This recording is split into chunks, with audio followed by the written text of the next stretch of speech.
tous, bienvenue sur Mozone, notre chaîne de podcasting d'actualité et de société. Alors, je l'attends depuis plusieurs semaines, il a enfin réussi à se libérer, c'est monsieur Ilyes Mouani, troisième candidat à Vorat. Ilyes, salam alaikum, content d'être reçu chez toi, tu nous as bien reçus d'ailleurs, merci pour l'été. Comment vas-tu Ilyes? Comme Salem, très bien, merci de m'inviter, c'est un plaisir de faire un podcast et surtout un podcast avec toi, personne que je connais depuis un petit temps. Je te remercie Ilyes. Mais écoute Ilyes, on va rentrer dans le vif du sujet directement. Mais on dit, quand moi je pense à Vorat, je pense à l'ancien SPA. Je pense à Fouad Haïdar, je pense à Pascal Smet, je pense au plan Good Move dont on va parler ultérieurement. Mais actuellement, en 2024, quand je pense Vorat, je vois une seule image, c'est Ilyes Mouani, je la vois partout. Qui est Ilyes Mouani avant d'être le troisième candidat Vorat? Donc Ilyes Mouani, il faut savoir que c'est un politicien depuis 2 mois officiellement, mais il est dans la politique depuis quelques années, parce qu'il ne faut pas être politicien pour faire de la politique. Je vais commencer tout jeune, j'ai grandi ici à Laken, entre la Cité Modèle et le Square Léopold, ici à Boxtal. On va dire ça comme ça, un peu une enfance de jeune bruxellois, pas toujours facile. Des confrontations avec la police, j'ai même eu des problèmes avec la justice. Ça, c'est vraiment étant mineur à 16, 17 ans.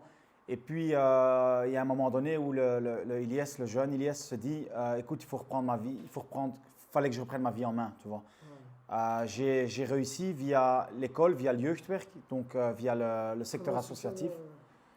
J'ai réussi à reprendre cette main. J'ai commencé, en fait, ma mère cherchait juste une école de devoirs. Et donc, j'ai atterri chez Foyer, j'ai atterri à Molenbeek parce qu'à Laken, il n'y avait pas grand-chose en néerlandais. Et donc, j'ai atterri à Molenbeek, j'ai été jeune au Foyer, puis j'ai participé au premier cross et je suis devenu entraîneur chez Atlemo, bénévole. Qui est une association en collaboration avec Foyer. Maintenant, ils ont pris leur indépendance, mais Atlemo, il faut savoir que j'ai été, je pense, 6 ans bénévole là. Et puis, j'ai été coordinateur de jeunesse, donc de toutes les équipes jeunesse. Et c'est sans mentir Atlemo qui m'a vraiment poussé et qui m'a vraiment aidé dans mes moments difficiles quand j'étais plus jeune, quoi. Ok, ouais. Et parce que tu as parlé de Foyer, tu as parlé d'Atlemo, mais moi, quand je pense à Ilyes Mouani, en période de Covid, moi, je me souviens, j'ai travaillé chez Foyer Jongerenwerking, qui est la maison des jeunes néerlandophones de Foyer. Et on avait un concurrent, c'était Nakama. Mais ce n'était pas Nakama le concurrent, c'était Ilyes Mouani. Est-ce qu'on en parle un peu de Nakama? Oui, en fait, c'est vraiment l'idée. Quand j'étais plus jeune, on restait un peu avec mes potes à la Cité Modèle.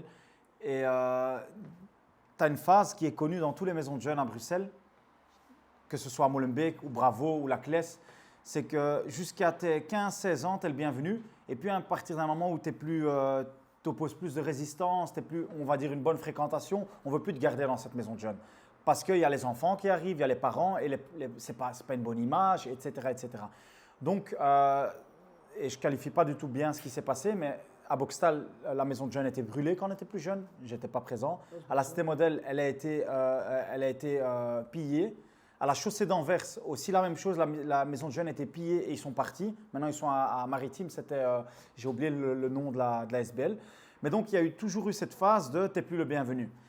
Et avec Nakama, en fait, on voulait un espace où on a discuté avec des jeunes et on voulait un espace où tu es le bienvenu, où tu apprends des autres, mais aussi où on va dire tu te sens safe, tu vois, où tu peux rester, même si tu fais des erreurs, tu es avec tes grands frères. Et pas le modèle de grand frère qui te frappe et qui va pas vraiment t'aider, mais vraiment le modèle de grand frère qui t'aide, qui te pousse, qui te montre c'est quoi le bon exemple, qui te montre aussi, le grand frère, moi, je n'ai pas été parfait. J'ai fait des erreurs, mais ne fais pas ces erreurs-là, tu vois. Et je te montre pourquoi pas les faire. Et donc, ce modèle-là, Nakama, surtout en 2018, on l'a créé, ou en 2017. Et en un coup, avant le Covid ou pendant le Covid, on a eu un boom. La SBL, super bien marché. On va dire que je l'ai fait avec des amis, mais on était super satisfaits parce que, on va dire que tout ce qu'on faisait, ça avait un grand succès. Il y a beaucoup de monde qui venait au camp, aux activités. Ouais, tu avais des enfants, tu avais plein de jeunes. D'ailleurs, je te parle de Foyer, mais il y avait plein de jeunes de Foyer qui voulaient être actifs chez Nakama et plus chez Foyer. Parce que justement, tu avais cet accompagnement, tu avais l'image d'Ilyes. Moi, je me souviens, je te suivais sur les réseaux sociaux, je suivais les différents ateliers que tu faisais. Tu as quand même une personnalité en tant que travailleur social qui est hyper intéressante. Les gens sont fascinés par ce que tu fais.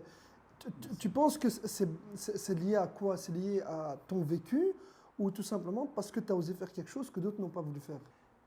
Je ne sais pas, et merci pour ces compliments, Koumaïlin. Je ne sais pas ce que fait Ilyes Mouani, ce que je suis devenu aujourd'hui. Mais pour moi, et je l'ai fait dans le Speelplan, je l'ai fait dans Nakama, ce qui a toujours été important, c'est valoriser la jeunesse, tu vois. Et je pense tous les jeunes que j'ai rencontrés, tous les jeunes qui m'ont rencontré, la grande majorité dans ma carrière associative, ils vont dire Ilyes a toujours été bien avec nous. Et je pense même un jeune qui a des difficultés, un jeune qui n'est pas écouté, un jeune qui… J'ai toujours pris le temps d'écouter la jeunesse, mais j'ai aussi toujours pris le temps de chercher des solutions. Par exemple, un jeune qui va mal à l'école, comment on va pouvoir… Et c'est du travail un à un, mais c'est aussi du travail de groupe. Et je pense aujourd'hui, il y a plein d'ASBL qui font du bon travail, il y a plein d'ASBL qui font pas du super bon travail, mais ce qui est le plus important, c'est que la jeunesse se sente écoutée, tu vois. Et j'ai continué après, ça c'est la deuxième phase, j'ai continué dans l'associatif, dans le VGC Jeugdraad, c'était le conseil de jeunesse de Bruxelles, côté néerlandophone. Et là, j'ai continué à poursuivre ce combat, quoi. Ouais, la commission communautaire flamande, tu as travaillé là-bas. Et j'ai vu, tu vois, pendant que tu étais chez Nakama, tu disais, tu as fait de la politique avant d'être chez Volot, mais tu as participé à plein d'événements aux côtés de Pascal Smet, par exemple, et d'autres. Ça t'a appris quoi? Qu'est-ce qui t'a intéressé justement dans le fait d'accompagner ces personnalités-là? En fait, dès que Nakama a commencé, un peu plus tard, je me suis toujours intéressé à la politique. Je suivais la politique bruxelloise, aussi la politique au niveau fédéral. Je me suis toujours intéressé. J'ai toujours… En fait, c'est simple. Je marchais en rue, des fois, je me disais pourquoi est-ce que ce choix a été fait? Comme les gens maintenant, ils se disent la mobilité, ou pourquoi est-ce qu'on n'aide pas la jeunesse sur ce flanc-là, etc. Et donc, en discutant avec les ministres et avec les secrétaires d'État, j'ai un peu discuté avec tout le monde, pas qu'avec Pascal Smet. J'ai discuté longuement avec Benjamin Dalle, que j'ai été voir plusieurs fois, avec aussi d'autres ministres, même francophones. Mais j'ai compris que ces ministres-là ne savent pas toujours ce qui se passe, ils ne connaissent pas toujours la réalité.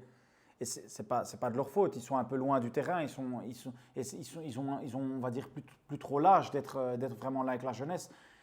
Et donc, c'est là où je me suis dit, OK, en fait, la politique n'est pas mauvaise, c'est juste que…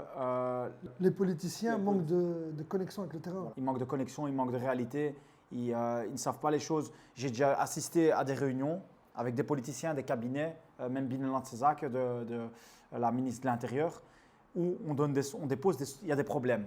Donc, par exemple, il y a eu un problème il y a quelques années, c'est chaque été le même problème, c'est les jeunes qui sont mal vus dans les piscines du côté flamand, que ce soit Zonhoven, que ce soit Blaarmeersel, etc.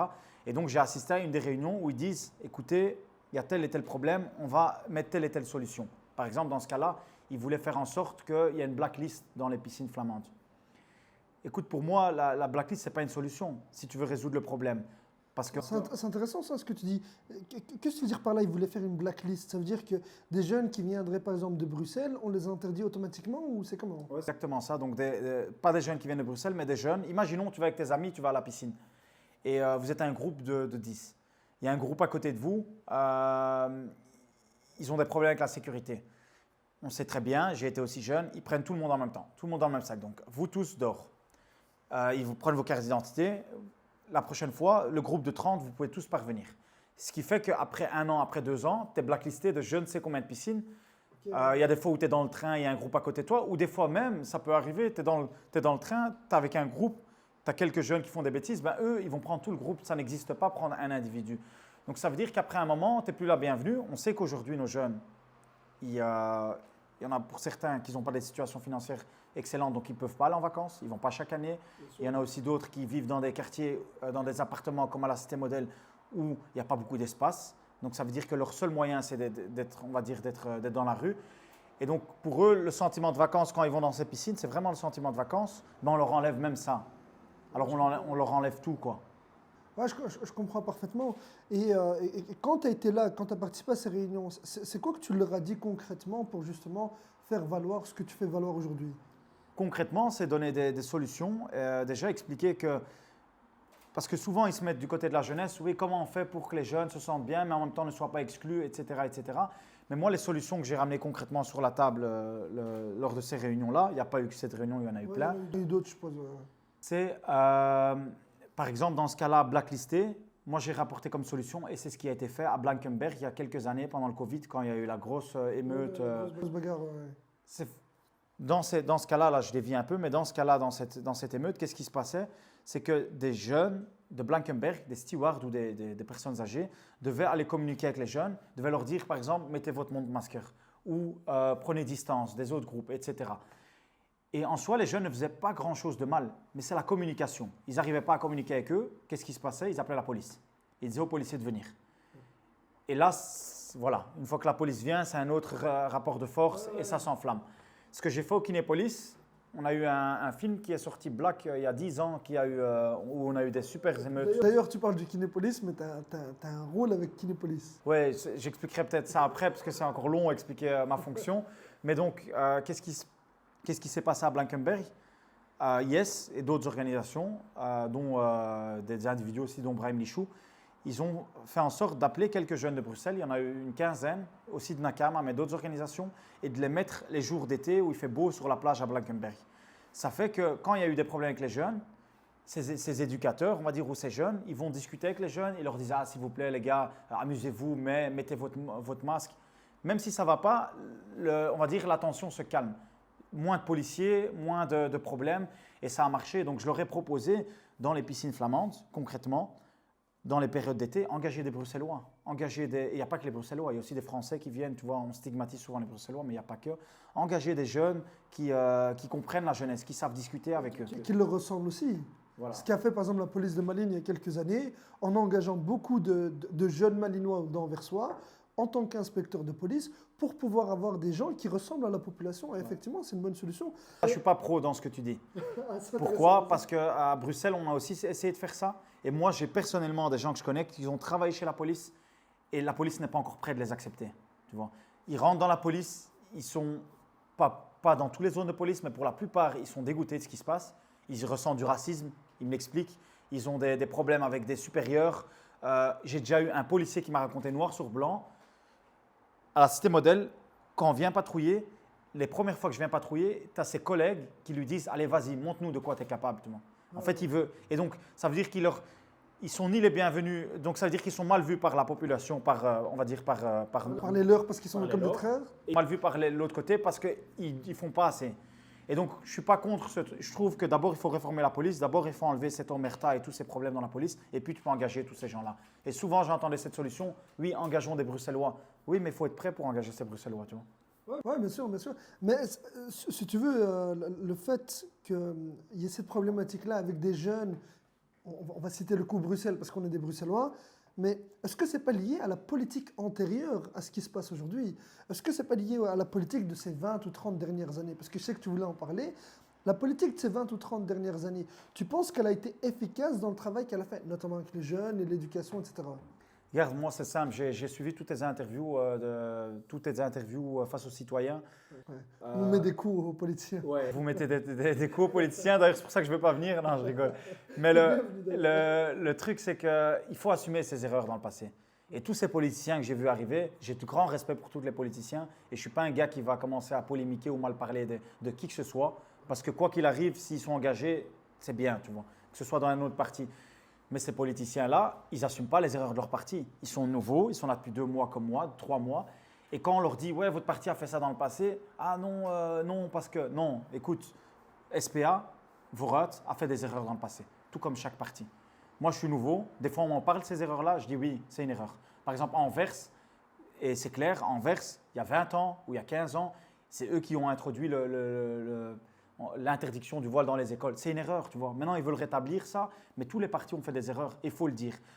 Donc moi, la politique d'avant, la politique de ces 20 dernières années, 25 dernières années à Bruxelles, pour moi, elle n'a pas fait assez, c'est clair. Ok, mais elle n'a pas fait assez. Sur quel plan, par exemple? Quel plan? Je pense, premièrement, il faut arrêter de ce qu'on appelle le pampering, il faut arrêter de mettre des pampers aux jeunes.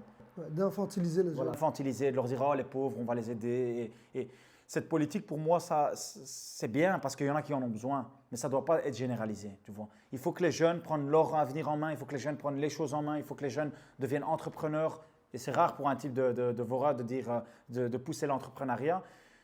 Mais je pense entrepreneurs qu'ils aillent étudier, qu'ils aient des diplômes ou qu'ils n'aient pas des diplômes, qu'on les pousse à faire des bonnes choses. Et pas qu'on leur dit « Ah oui, viens dans mes bras et t'inquiète, si ça se passe mal, il n'y a pas de souci. » Non, on doit… Ouais, c'est la politique de l'assistanat. Hein. C'est qu'on tient les gens ne savent plus rien faire par eux-mêmes, ils doivent toujours être accompagnés par quelqu'un. On leur donne, et j'ai rien, parce que moi aussi, quand j'étais jeune, j'ai profité de ce Leefloon.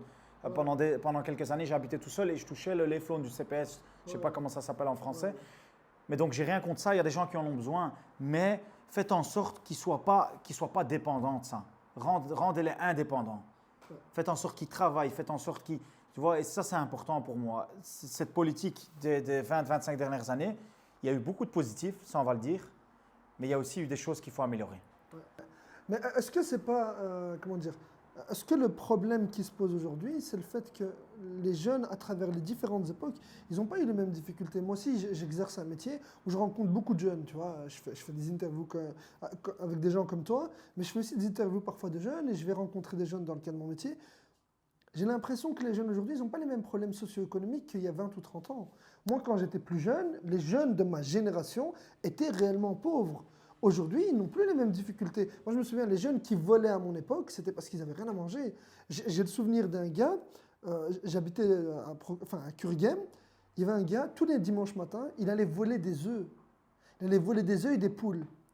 Et il volait des cartons, il mettait la poule dedans, il prenait les œufs, il les mettait dans un petit sac, parce que quand tu allais à l'abattoir, en fait, tu as une espèce de montée, c'est l'entrée. Et à gauche, tu avais plein de poules, et elles pondaient des œufs. Et ben lui, il rentrait, il les volait, et je me rappelle, des fois, on le rattrapait, parce qu'on savait quand il arrivait en courant vers le Square Albert, c'est qu'il avait volé quelque chose. On le voit, il pleure parce qu'il a volé quelque chose, il monte dans l'ascenseur, parfois monter avec lui dans l'escalier, et en fait c'était juste pour nourrir sa famille, parce qu'il n'avait pas son père avec lui, sa mère était célibataire avec des enfants, et les jeunes d'aujourd'hui, ils ne volent plus de la même façon.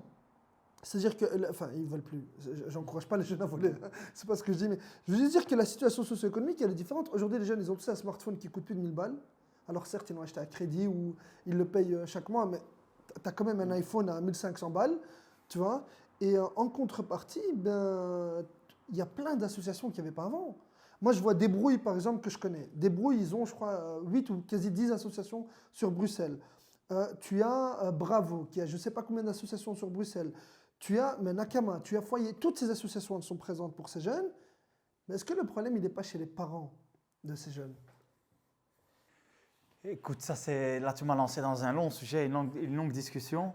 Je pense que tu as raison quand tu dis on ne vit pas dans la même époque. On ne vit pas dans la même époque, ça c'est clair. Je vais juste faire une parenthèse. Pas ce vendredi passé j'étais à la mosquée et donc l'imam explique, et il explique clairement parce que c'était un sujet vraiment parent-enfant. Il dit, arrêtez de dire à vos enfants, à l'époque, arrêtez de vous dire à vos enfants, à l'époque, moi j'allais à l'école pieds nus. Arrêtez de dire à vos enfants à l'époque, parce que est-ce que tu vois maintenant ton fils aller rentrer dans le tram pieds nus, tu vois? Il dit, c'est pas la même époque, tu vois. Donc il faut s'adapter à… J'aime bien ta réponse, tu es un vrai politicien. Non, c'est l'imam qui l'a dit, c'est l'imam de la mosquée ici à Mohamed dans la queue. Non, mais c'est la réponse à mon interpellation, c'est très malin, bravo. Il en a parlé, et ce que je pense aujourd'hui, l'époque a changé, tu vois. On ne peut pas comparer avant et maintenant. On ne peut pas comparer avant et maintenant dans plein de choses, tu vois. Mais il y a une réalité. Tu me poses la question, est-ce que c'est la responsabilité des parents? Certes, c'est la responsabilité des parents. Mais est-ce que les enfants doivent en souffrir? C'est ça ma question, tu vois. Est-ce que les enfants doivent souffrir pour les décisions qu'ont prises les parents? Et je vais te dire toute la vérité. Moi aussi, quand j'étais plus jeune, enfant, jeune, j'ai aussi eu des… Voilà, on a aussi été confrontés à la pauvreté, on va dire un peu comme beaucoup de familles ici à Bruxelles. Mais j'ai travaillé dans les SPL pendant 6-7 ans. J'ai été coordinateur, puis j'étais animateur, chef animateur, coordinateur. J'ai un peu fait tout on va dire le mécanisme. Et tout animateur qui a fait plus d'1 an à Bruxelles ou 2 en animation, des SPL de VGC, va te dire j'ai déjà ouvert une boîte à tartines vide ou j'ai déjà ouvert une boîte à tartines avec de la pourriture dedans, tu vois, ou des enfants qui n'ont pas de course. Moi, j'ai eu au SPL de Havre des parents qui, à la fin de journée, ils venaient prendre nos fruits. Ils disaient, je peux prendre, tu vois. J'ai vraiment eu une maman, tu vois, je ne vais pas citer le nom ou je ne vais pas dire l'origine, mais qui venait prendre des fruits et qui nous demandait est-ce qu'il vous reste des choses, tu vois. Donc la pauvreté existe encore. Dire que la pauvreté n'existe pas, ça c'est un peu, on va dire, tout ce qui est idée de droite, mais ça existe encore. Et quand je mets des vidéos, certains parents me disent, ouais, mais non, tu vois. Mais malgré qu'il y a toutes ces associations, malgré qu'il y a toutes ces choses-là, si les parents ne font pas le nécessaire, c'est les enfants qui en subissent les conséquences.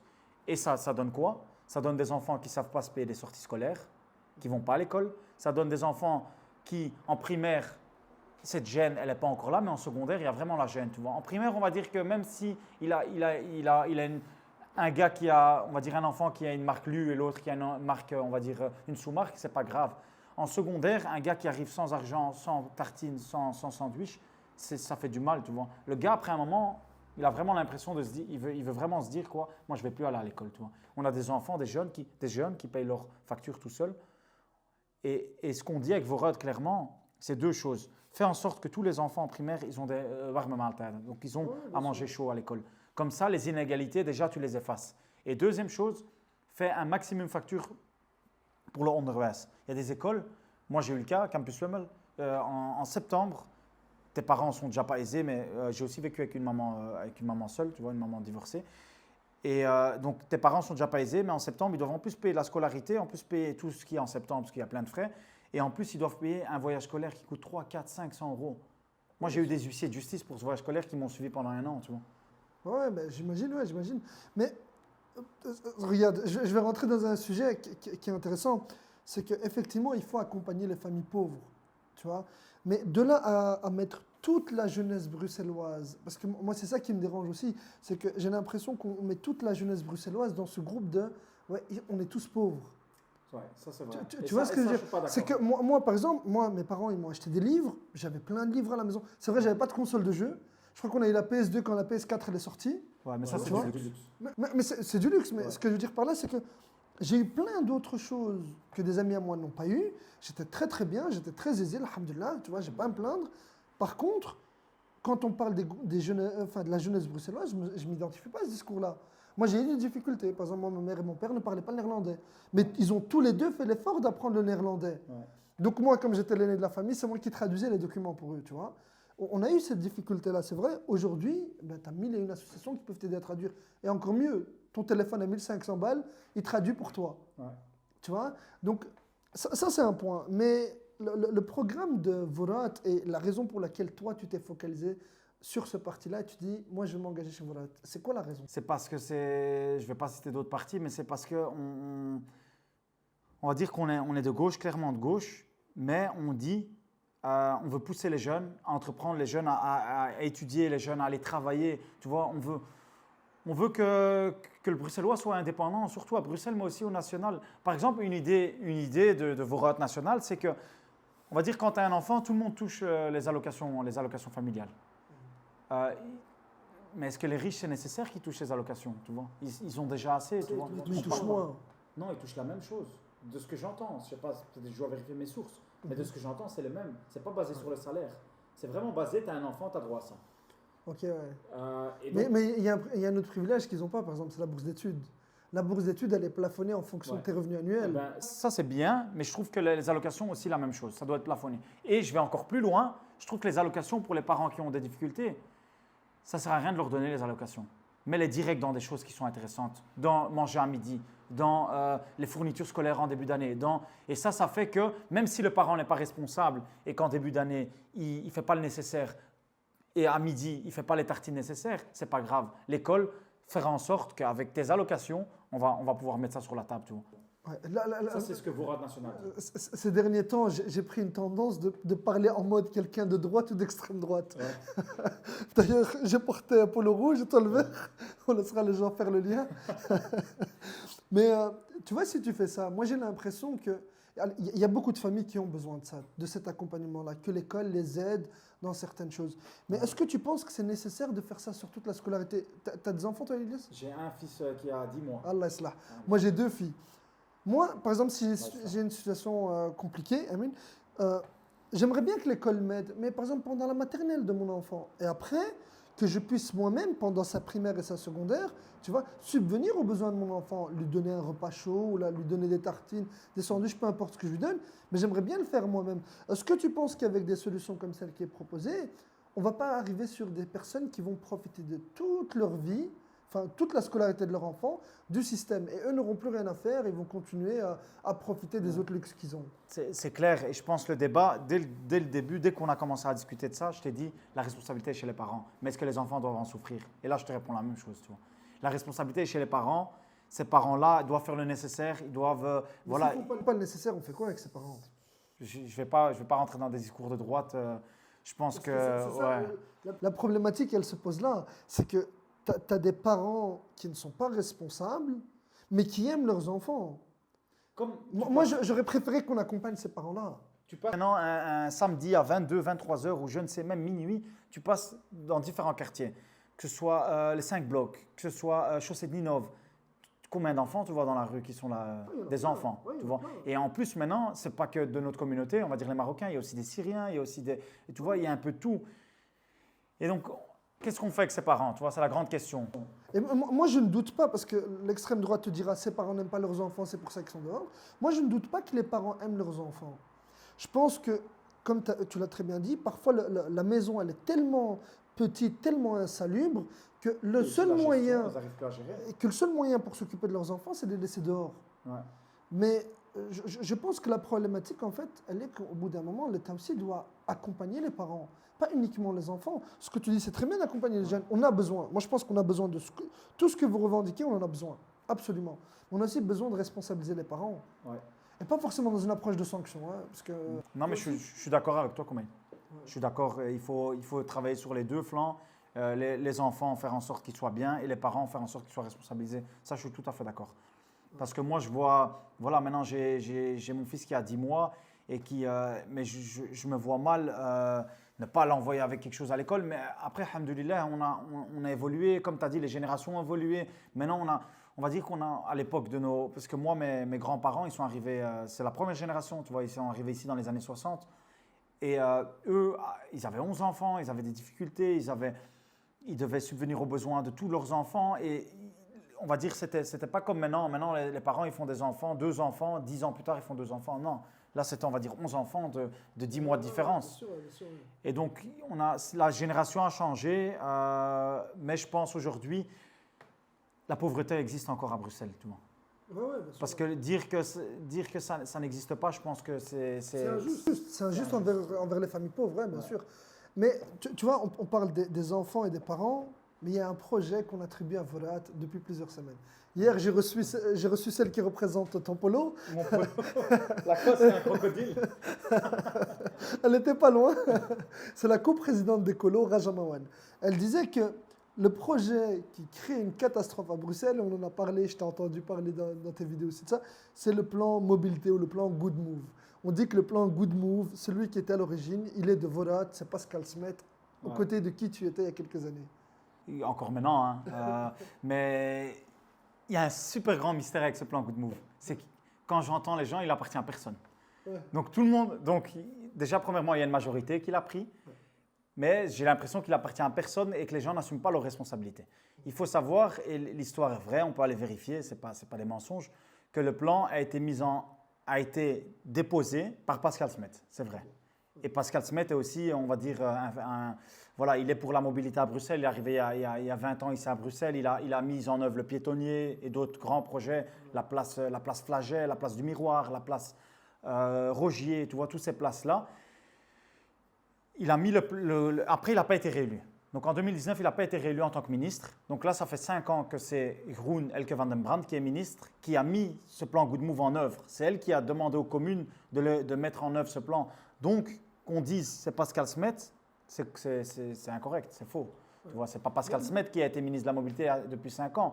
Pascal Smet, et voilà, je trouve qu'il a fait des bonnes choses, comme il a fait des choses qui n'ont pas été super, qui n'ont pas eu un super grand succès. Mais par exemple, une bonne chose qu'il a fait, c'est par exemple aujourd'hui la place du Miroir. Tu vois. Avant, c'était un parking, tu marchais entre des voitures. Maintenant, tu vas à la place du Miroir, tu vois des enfants qui jouent, des fontaines. Quand je vais manger, je vais souvent manger au Sensei Sushi. Je ne sais pas si je peux citer des restaurants. Mais tu es sur une terrasse, c'est agréable, il y a le soleil, tu vois. C'est autre chose que des bruits de voitures et des voitures qui se garent un peu n'importe comment. Et moi, si tu me poses la question, je ne sais pas si tu vas me la poser, mais sur la mobilité, moi, je suis pour une mobilité où tu peux choisir, mais qu'on ne va pas te sanctionner si tu as choisi une chose, tu vois. Donc moi, par exemple, ici, quand je vais au travail, j'habite pas loin, je travaille au Kinépolis, je vais à pied ou en vélo. Vélo électrique, je prends une dot. Quand je vais chercher mon fils, je vais en voiture. Quand je vais faire des courses, je vais en voiture. Quand je dois aller dans d'autres villes, donner des talks, etc., je vais en train, tu vois. Moi, je choisis en fonction de ce qui est le plus facile pour moi. Et je comprends aujourd'hui qu'il y a des familles qui ne peuvent pas faire sans leur voiture. Bien sûr, ouais. Donc voilà, mais pour moi, il ne faut pas sanctionner. Ce belette qu'il y a eu ces 5 dernières années, c'est sanctionner les gens, obliger les gens à faire des choses. C'est par exemple, tu habites dans un quartier, on te met des blocs de béton partout, tu passes de 10 minutes à 30 minutes, et ça pour moi, c'est une catastrophe. Il faut écouter les gens et il ne faut pas les imposer des plans dans un quartier. Il faut aller discuter avec les gens. Et ce qui est important, pas discuter avec les gens qui viennent aux réunions, parce que ça, c'est souvent les pro good move, etc. C'est des lobbies. C'est des lobbies. C'est des lobbies. Mais donc, il faut écouter les gens. Et pour moi, une très grande qualité d'un politicien, c'est quand ça ne va pas, assumer ses responsabilités. Dire, écoute, ça ne va pas. Le plan a mal fonctionné. On a écouté les gens et ce n'est pas ce qu'ils voulaient.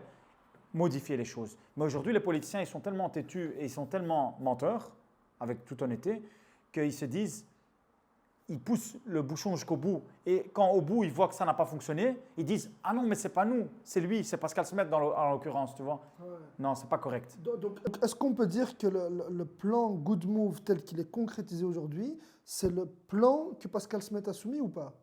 Le plan Good Move de Pascal Smet, non. Parce que le plan de Good Move de Pascal Smet, c'était améliorer la qualité de vie dans les quartiers. Ce n'était pas faire des plans anti-voiture, ce n'était pas du tout ça. Là, si tu te poses la question sur son plan de base, améliorer la qualité de vie des habitants, tu peux demander aux Onderlectois et aux gens de Schaerbeek, leur qualité de vie n'a pas été améliorée. Ouais, Clairement. Et justement, ils ont eu des difficultés. D'après Rajamawan, la qualité de l'air à Woluwe s'est améliorée. Désolé d'en rire. Ouais. À Woluwe, je pense même si je ne me trompe pas de mes sources, je crois à Uccle ou Woluwe, ils ne veulent plus travailler avec les Groen et les écolos les prochaines élections communales. Donc, je ne sais pas, que la qualité de l'air, je pense que la qualité de l'air, c'est important, la mobilité, c'est important, faire en sorte que nos enfants soient en sécurité quand ils marchent dans la rue. Mais il faut écouter le bruxellois, tu vois. Et ça, c'est le travail d'un politicien. On t'a élu, il faut écouter ce qui se passe dans la ville, tu vois. Si demain, j'espère, Inch'Allah, j'arrive député au Parlement, c'est ça le travail, tu vois. C'est des gens qui t'ont élu. Ce n'est pas toi qui a été trouver un travail, qui a postulé. Non, c'est les gens qui t'ont donné cette confiance. Donc, va écouter ces gens-là, tu vois. Va faire… parce qu'aujourd'hui, le problème de la politique, c'est qu'ils sont trop éloignés du terrain. Ils ne connaissent plus la réalité, tu vois. Ils ont des assistants qui font un peu tout pour eux. Donc, ils ne savent même plus faire des choses de leurs mains. Mais quand tu seras toi député demain, imaginons demain, alhamdoulilah, tout se passe bien, tu es élu, tout le monde te fait confiance, on invite les gens à voter pour Ilyes, troisième candidat vote à la région. Tu es député, tu penses que tu vas pouvoir continuer à exercer ton métier actuel? Ça, je ne sais pas. J'espère, mais ça, je ne sais pas. Ouais. Pourquoi?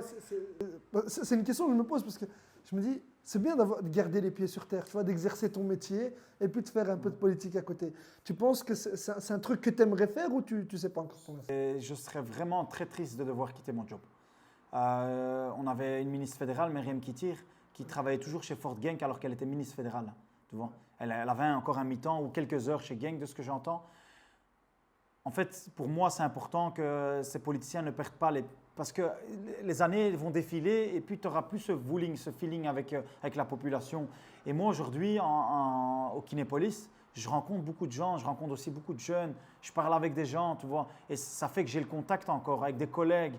Et donc, demain, non, je serais très triste de devoir quitter le Kinépolis pour le Parlement, tu vois. Même si c'est de l'action et j'ai envie de mettre des choses en place, j'aimerais toujours garder que ce soit dans l'associatif ou au Kinépolis, garder ce feeling avec là. Tu veux garder les pieds sur le terrain encore? Ouais, ça c'est clair. Ça c'est clair. Et je l'ai aujourd'hui et j'espère pouvoir le faire demain. Mais j'aimerais vraiment garder les pieds sur le terrain. Et si tu avais 3 choses dont on n'a pas parlé maintenant, tu dis, ça pour moi c'est essentiel pour les mois à venir et pour les élections de juin, voici les raisons pour lesquelles il faut voter pour moi. C'est quoi ces 3 choses? C'est premièrement, aujourd'hui, tu vois que la politique, il y a peu de gens qui croient en la politique. Et j'y ai fait partie. Et en toute honnêteté, tu peux le couper dans le montage, mais je n'ai jamais été voté. Tu vois. En 2019, je n'ai pas été voté. Je faisais partie de cette grande partie de la population qui dit à quoi ça sert que j'aille voter. Tu vois. Ils ont vu plein de choses, de génération en génération, ils se disent « ok, ça ne sert à rien ». Moi, j'ai envie, premièrement, et ça ne va pas être facile, parce qu'il y a énormément de travail, c'est de rétablir la confiance entre les politiciens et la population. Tu vois. Leur montrer qu'en fait, ce n'est pas que des promesses. Et je dis aujourd'hui aux politiciens, aux jeunes qui me demandent, je dis, écoute, je ne peux pas faire de promesses. Je ne peux pas te faire de promesses. Tu vois, si tu me demandes quelque chose, je peux t'aider. Je peux faire en sorte de pousser un dossier ou d'aller te ramener au bon endroit. Mais te promettre quelque chose, je ne peux pas. Tu vois. Et je vois aujourd'hui plein de politiciens sur les réseaux qui font des promesses. Oui, on va enlever les blocs de béton, on va enlever coup de move, on va faire plein de choses. Mais comment est-ce qu'ils arrivent à mentir comme ça à la population, tu vois? Parce que premièrement, tu dis que tu vas enlever. Mais toi, tu es je ne sais quantième sur une liste. Donc ça veut dire que tu dis je vais enlever. Donc, ce n'est même pas toi qui décides, c'est ton parti qui va décider, le type qui tire la liste, tu vois. Deuxièmement, ton parti, on ne sait même pas s'il va être dans un gouvernement ou pas. Et troisièmement, s'il est dans le gouvernement, il devra faire des négociations avec d'autres partis. Bien sûr, ouais. Donc, ça veut dire que tout ce que tu as promis, il y a 4 étapes que ta promesse devra passer et tu as très peu de chances que ça aboutisse. Donc, promets rien aux gens, tu vois. Donne ta vision des choses, mais promets pas aux gens. Deuxième chose, c'est ici à Bruxelles, on a ces dernières années, et moi j'ai été quand j'étais plus jeune en contact avec la police. Je ne dis pas que tous les policiers sont mauvais, tu vois. Ça, ce serait mentir. Il y a des policiers qui je m'entends très bien, des commissaires aussi ici à la Keun, des policiers qui je suis en contact au Kinépolis quand ils viennent, quand il y a des problèmes. Donc il y a des bons et des mauvais. Mais il y a des bons et des mauvais partout. Mais je pense à un moment, il faut arrêter parce que je parle avec des éducateurs qui me disent, Ilyes, ça fait 20 ans. Tu vois le combat que tu es en train de mener maintenant. Moi, ça fait 20 ans que je le mène. Dans les fins des années 90, à Forêt, il y a eu plein d'incidents ces 20 dernières années. Et donc, maintenant, il faut arrêter et tout le monde le dit, mais il faut arrêter de faire des projets associatifs où tu ramènes les bons policiers qui jouent au football avec les bons jeunes et qu'après on fait des photos et tout va bien dans le meilleur des mondes et tout se passe bien au quartier. Non, il faut arrêter ça, tu vois. Ouais. Aujourd'hui, là, il faut que la racine soit soignée dans la police, tu vois. Il y a du racisme. J'ai vu un reportage de la VRT Pano il y a quelques années où un instructeur de police dit il y a une loi d'omerta qui règne chez la police, tu vois. Et on a aussi vu ça à l'armée récemment, tu vois. Donc il faut que ce soit nettoyé de l'intérieur. Il faut qu'il y ait des réformes. Il faut que la police, cet institut, soit complètement modifié. Et puis après, on peut parler d'aller faire des projets avec des jeunes ou on peut parler d'améliorer la police. Aujourd'hui, au jour d'aujourd'hui, on a ces dernières années énormément de jeunes qui sont décédés en entrant en contact avec la police. Je pense notamment à Adel, à Mehdi, à Ibrahima, à Sourour. Moi, je suis ces dossiers. Je regarde les interviews, je suis les reportages. J'ai regardé encore récemment un reportage de la RTBF. Et ce qu'on a fait avec le conseil de jeunesse il y a quelques années, on avait interrogé plus de 2500 jeunes dans la rue en leur posant des questions sur la police. De cette interview et de cette enquête est ressorti que 76% des jeunes ne se sentent pas en sécurité quand ils sont en contact avec la police. Donc, il y a des problèmes, il faut les résoudre, il faut que la politique aussi écoute et il faut que la justice suive. Encore récemment, la semaine passée, on a suivi dans le dossier de Mehdi que les policiers n'iront même pas au tribunal. Ils seront même parce que la chambre de conseil a estimé qu'il y avait un non-lieu. Oui. Et donc ça, je trouve ça... La justice fait son travail. On va dire qu'on ne va pas critiquer le travail de la justice, mais que ces policiers ne doivent même pas se prononcer devant la justice, ça, je trouve ça très triste. Pour la famille, pour l'image des Bruxellois, et ça ne rend pas le travail des policiers et des jeunes, ça ne rend pas la relation entre la police et la jeunesse plus facile. Ben écoute, Ilyes, je tiens quand même à te remercier pour cette interview. Déjà, dans un premier temps, de m'avoir reçu chez toi. Avec plaisir. Et dans un deuxième temps, pour tout ce que tu m'as apporté comme information, c'est hyper intéressant de découvrir différemment. Je crois que c'est la première fois qu'on parle aussi longtemps aussi. Et alors, un peu cool. Mais c'était très cool. Et alors, je vais inviter toutes les personnes qui ont vu ton interview jusqu'ici à voter pour toi. Tu es 3e candidat, je le répète une fois de plus, pour vote à la région Bruxelles-Capitale. Ils peuvent te suivre sur tes réseaux sociaux. Ils peuvent interagir avec toi également, je suppose. Oui, bien sûr. Hein. J'ai plein de gens qui m'envoient des messages, qui me demandent aussi de répondre à des questions. Ils me font des interviews sur Instagram, tu vois. Donc, il n'y a pas de souci. Les gens qui vont apprendre à me connaître savent que voilà, je dis ce que je pense. Je suis un peu des fois cru, mais je vais jamais trouver des chemins ou mentir sur certaines questions. Donc, s'il y a des choses qui sont bien, on le dit. S'il y a des choses qui doivent être améliorées, on le dit aussi. Bah écoute, un très grand merci à toi, Ilyes. Merci à toutes et à tous d'avoir suivi l'épisode jusqu'ici. À très bientôt. Salam alaikum.